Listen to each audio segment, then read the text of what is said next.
স্বামীকে চেনা। ছোট্ট একটা গল্প আছে, আজকে একটু সময় আমি বেশি নিচ্ছি যেহেতু শেষ করে দিতে চাচ্ছি।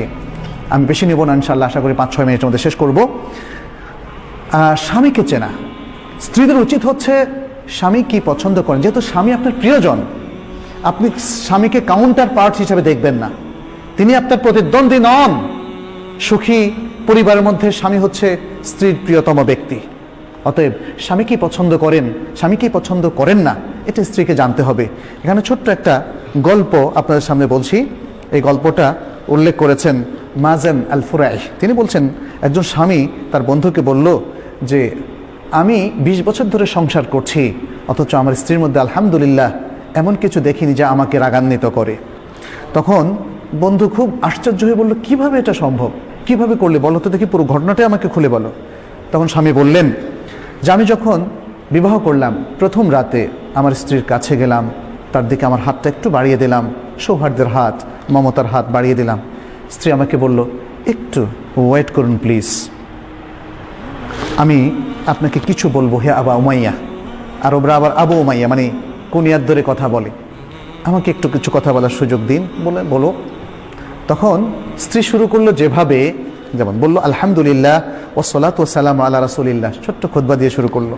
বলল আমি আপনার কাছে এমন একজন অপরিচিত মহিলা, আমাদের বিবাহবন্ধন হয়েছে আজকে প্রথমবারের মতো আমাদের সাক্ষাৎ হচ্ছে, সুতরাং এখনও তো পরিচিতি আমাদের ফুল হয়নি, আমি জানি না আপনার কি আখলাক, আমাকে আপনি বলুন যে আপনি কি পছন্দ করেন, তাহলে সেটি আমি করব, আর আমাকে বলুন আপনি কি অপছন্দ করেন, তাহলে সেটি আমি বর্জন করব। এভাবে এতটুকু কথা বলে তিনি কি বললেন, যেটা আমরা খুতবায় বলি, আকুলু কাউলি হাদা ওয়া আস্তাগফিরুল্লাহ লি ওয়া লাক, আমি আমার এই কথাটা আপনার সামনে পেশ করলাম, আর আপনার জন্য আমার জন্য আল্লাহর কাছে আমি ইস্তেগফার করছি। সুবহানাল্লাহ। অনেকে হয়তো বলবেন, আরে এটা তো দেখি ওয়াজ করতেছে বাসর রাতে, এটা তো অস্বাভাবিক রকম লাগতেছে। বাসর রাতে আমরা শুনি অন্যরকম সোহাগী কথাবার্তা, যেটা সাহিত্যের মধ্যে, গল্পের মধ্যে, উপন্যাসের মধ্যে আমরা পড়ি। আমি এখানে আমার থেকে অ্যাড করছি, সেটা হলো দেখেন, গল্প উপন্যাস আমাদের চিন্তা চেতনা কালচার পাল্টে দিয়েছে। এই যে মহিলা, অত্যন্ত বিদুষী মহিলা, অত্যন্ত দিনদার মহিলা, সে যে কথাটা বললেন, এটা আমাদের কাছে বলে কেমন ওয়াজ ওয়াজ কথাবার্তা, বিয়ের মধ্যে আবার এগুলো বলে নাকি? কারণ আমরা যে গল্প, সাহিত্য, যে আচার অনুষ্ঠানে অভ্যস্ত হয়েছি, এটা মানুষের তৈরি করা, সেগুলো আমাদের কালচার পরিবর্তন করে দিয়েছে।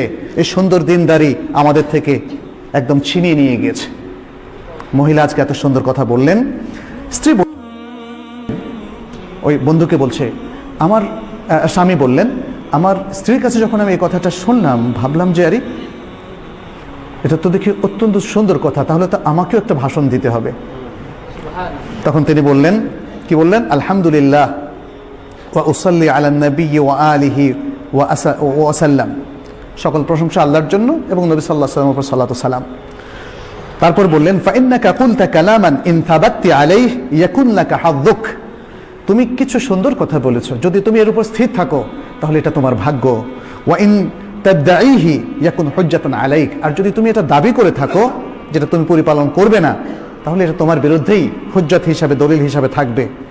তাহলে জেনে রাখো আমার এই জিনিসগুলো পছন্দ, এই জিনিসগুলো অপছন্দ, আর মনে রেখো আমার যদি কোনো সুন্দর কিছু তুমি পাও, সুন্দর কোনো অভ্যাস, তাহলে সেটা তুমি প্রচার করো, আর যদি খারাপ কিছু দোষ তুমি খুঁজে পাও সেটা তুমি গোপন রেখো। স্ত্রী বললেন এরপরে, আচ্ছা ঠিক আছে, এটা আমি মেনে নিলাম, আমার পরিবার পরিজন যদি আপনার সাথে দেখা করতে আসে, এটা আপনার কাছে কেমন মনে হবে, কেমন ভালোবাসবেন আপনি? বলল যে খুব বেশি জিয়ারত করুক এটা আমি চাই না, মাঝে মাঝে করতে পারে।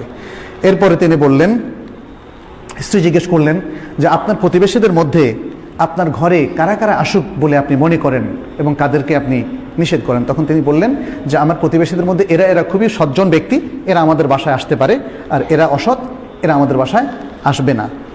তারপরে স্বামী তখন তার বন্ধুকে বললেন যে ওই রাতটা ছিল আমার জীবনের সেরা রাত, একটা সুন্দর রাত আমি যাপন করলাম আমার স্ত্রীর সাথে। এরপরে আরেকটা ঘটনা তিনি বললেন যে 1 বছরের মাথায় এভাবে চললো, আমি আমার স্ত্রীকে খুব ভালো স্ত্রী হিসাবে পেয়েছি, এবং তারপর আমার শাশুড়ি একদিন 1 বছরের মাথা আমি এসে দেখলাম আমার বাসায় আসলেন, আমাকে জিজ্ঞেস করলেন যে তোমার স্ত্রীকে তুমি কেমন পেয়েছো? আমি বললাম অত্যন্ত ভালো স্ত্রী হিসাবে আমি পেয়েছি, যিনি আপনার কন্যা। তারপর আমার শাশুড়ি আমাকে বললেন, হে আবু উমাইয়া, কিছু নসিহত করলেন।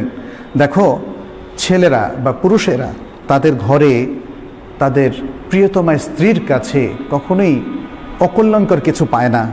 সুতরাং তুমি তোমার সেই স্ত্রীকে কিছু আদব শেখাও, কিছু শেখাও, এবং তাকে তুমি ভদ্র করো, শালীন করো, সুন্দর করো।